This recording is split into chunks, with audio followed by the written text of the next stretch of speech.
Bismillahirrahmanirrahim. Assalamualaikum warahmatullahi wabarakatuh. Alhamdulillahirabbil alamin. Hamdan syakirin, hamdan na'imin. Allahumma shalli ala sayyidina Muhammad wa ala ali sayyidina Muhammad. Rabbi shrah li sadri wa yassir li amri wahlul 'uqdatam min lisani yafqahu qawli. Segala puji bagi Allah. Senang sekali pemirsa Damai Indonesiaku kembali hadir di hadapan Anda selama 90 menit ke depan.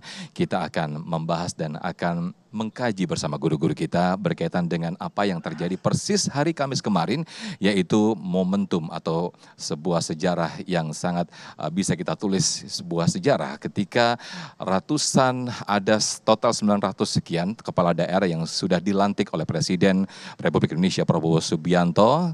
Mereka dilantik untuk mengemban amanah. Nah, ketika kita berbicara amanah, ini ketika kita menyia-nyiakan amanah menjadi musibah. Namun sebaliknya, ketika kita bisa menjalankan amanah itu dengan sebaik-baiknya, maka akan mendapatkan sebuah keberkahan dan juga kemuliaan. Itulah pemirsa yang akan kita angkat pada kesempatan siang hari ini, yaitu temanya menjaga amanah membawa berkah. Bersama guru-guru kita ada Ustadz Abdul Rahman Jailani atau Ujai dan juga Ustadz Ahmad Khan. Pemirsa, disiarkan langsung dari Masjid Al-Muhajirin, Jalan Kelapa Kuning Raya, Pondok Kelapa Duren Sawit, Jakarta Timur. Inilah Damai Indonesiaku yang dipersembahkan oleh Sarung Wadimor, tentu sarung kita. Selamat menyaksikan. Assalamualaikum warahmatullahi wabarakatuh. Alhamdulillah wassalatu wassalamu ala rasulillah Sayyiduna Muhammad ibn Abdullah wa ala alihi wa sahbihi wa man nasarahu wa wala wala hawla wala quwata illa billah wa ba'du. Rabbi shrah li sadri wa yassir li amri wahlul 'uqdatam min lisani yafqahu qawli.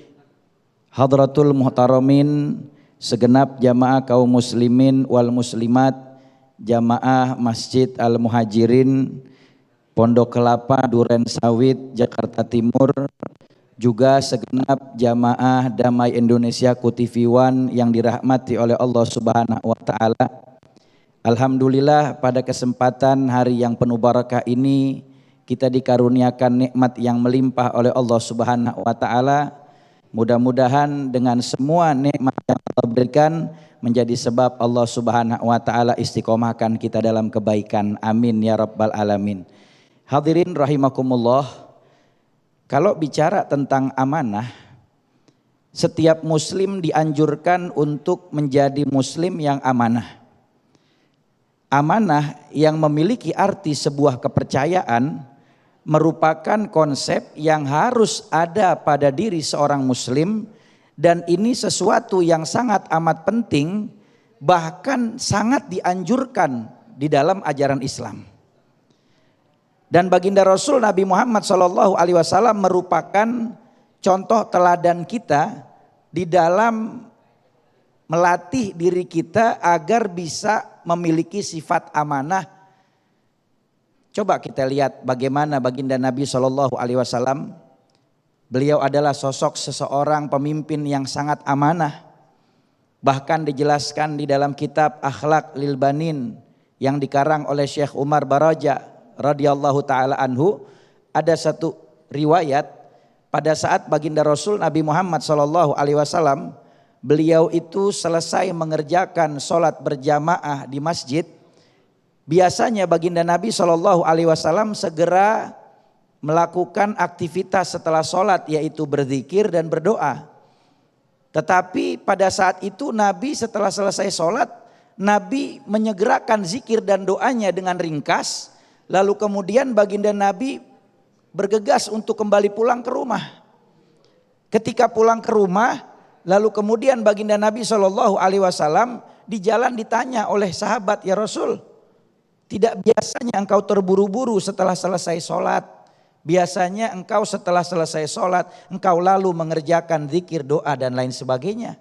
Kenapa engkau terburu-buru?" Kata Nabi, "Wahai sahabatku, ketahuilah tadi ketika mau masuk waktu sholat, ada seseorang datang ke rumahku menitipkan amanah sebuah kantong uang.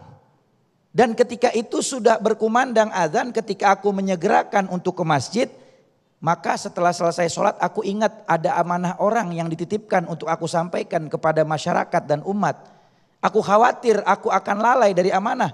Maka aku segera kembali, lalu kemudian aku ingin membagikan kantong uang tersebut kepada fakir miskin." Shallu ala Nabi Muhammad.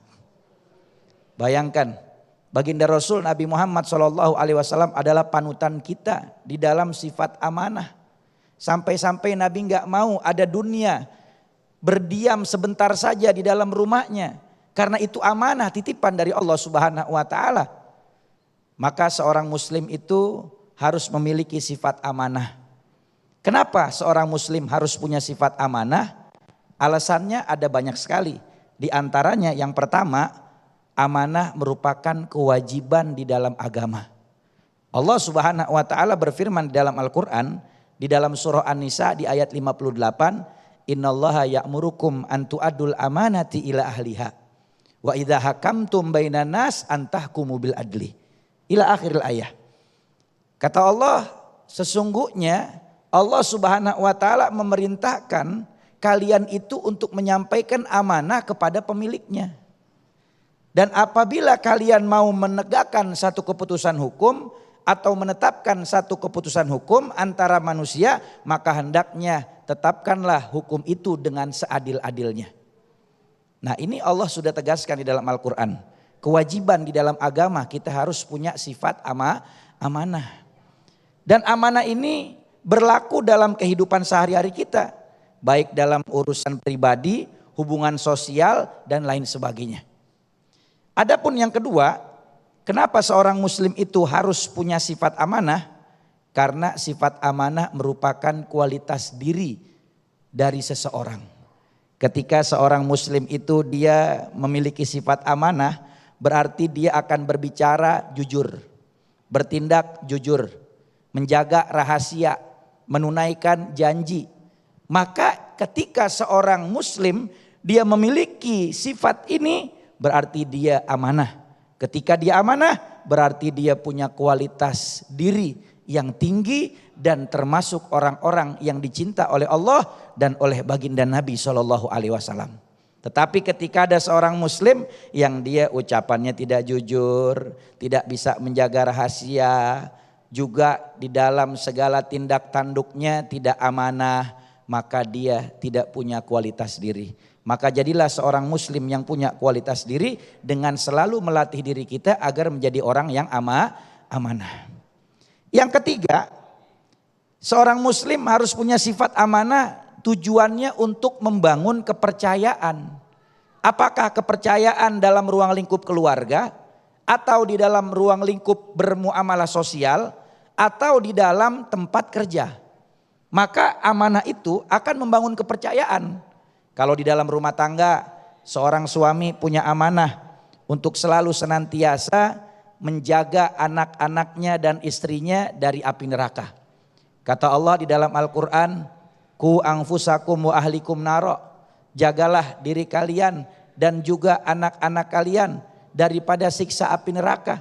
Maka ini merupakan amanah yang diberikan oleh Allah Subhanahu wa Ta'ala. Maka ketika seorang punya sifat amanah, akan membuat seseorang tersebut memiliki ikatan sosial yang kuat karena dia menjadi orang yang amanah. Amanah di dalam rumah tangga sebagai kepala rumah tangga, amanah ketika dia bekerja, amanah ketika dia bermuamalah sosial dengan tetangga. Yang keempat, amanah ini harus ada dalam diri seorang muslim. Alasannya adalah untuk mempererat hubungannya dengan Allah. Ketika kita menjadi seorang muslim yang amanah, maka tandanya kita menjalankan perintah Allah Subhanahu wa Ta'ala, tandanya kita semakin mendekat kepada Allah. Dan yang terakhir yang tidak kalah penting, ketika seorang muslim amanah berarti akan membawa keberkahan dalam hidupnya dan dijauhkan dari balanya Allah Subhanahu wa Ta'ala. Kenapa?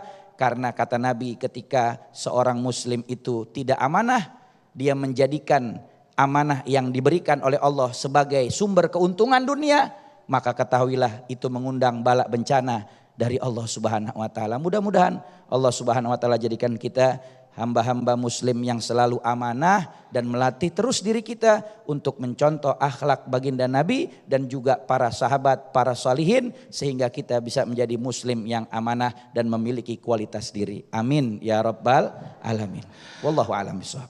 Amin, amin, ya rabbal alamin. Masya Allah, tabarakallah. Terima kasih Ustadz Ahmad Khan yang telah menyampaikan di segmen 1 ini betapa selain itu merupakan kewajiban agama, kewajiban yang ditentukan oleh Allah Subhanahu wa taala bagi umat muslim ketika kita mampu menjaga amanah, itu juga adalah bagian dari hablum minallah dan juga hablum minannas, bagaimana kita menjaga hubungan baik kita kepada sesama manusia dan juga kepada Allah Subhanahu wa taala. Lantas seperti apakah ketika keberkahan itu dituai atau didapatkan dari ketika kita mampu menjaga amanah? Itu nanti selengkapnya akan disampaikan oleh guru kita Ustadz Abdurrahman Jailani atau Ujai. Dan pemirsa, nanti kami akan sampaikan di segmen 5 ada segmen nasihat Ustadz di mana para komentar atau para penanya bisa Anda ajukan melalui Instagram kami @damaiindonesiaku_tv1. Tetaplah bersama kami dalam Damai Indonesiaku.